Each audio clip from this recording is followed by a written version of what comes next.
இறை வார்த்தை மார்க்கு நற்செய்தி அதிகாரம் 4 இறைவசனங்கள் 35 முதல் 41 முடிய. ஒரு நாள் மாலை நேரம் இயேசு சீடர்களை நோக்கி, அக்கரைக்கு செல்வோம் வாருங்கள் என்றார். அவர்கள் மக்கள் கூட்டத்தை அனுப்பிவிட்டு படகில் இருந்தவாறே அவரை கூட்டிச் சென்றார்கள். வேறு படகுகளும் அவருடன் சென்றன. அப்பொழுது ஒரு பெரும் புயல் அடித்தது. அலைகள் படகின் மேல் தொடர்ந்து மோத அது தண்ணீரால் நிரம்பிக் கொண்டிருந்தது. அவரோ படகின் பிற்பகுதியில் தலையணை வைத்து தூங்கிக் கொண்டிருந்தார். அவர்கள், போதகரே, சாகப் போகிறோமே, உமக்கு கவலை இல்லையா என்று சொல்லி அவரை எழுப்பினார்கள். அவர் விழித்தெழுந்து காற்றை கடிந்து கொண்டார்.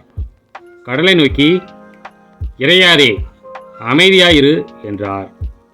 காற்று அடங்கியது, மிகுந்த அமைதி உண்டாயிற்று. பின் அவர் அவர்களை நோக்கி, ஏன் அஞ்சுகிறீர்கள்? உங்களுக்கு இன்னும் நம்பிக்கை இல்லையா என்று கேட்டார். அவர்கள் பேரச்சம் கொண்டு, காற்றும் கடலும் இவருக்கு கீழ்ப்படுகின்றனவே, இவர் யாரோ என்று ஒருவரோடு ஒருவர் பேசிக்கொண்டார்கள். கிறிஸ்துவின் நற்செய்தி.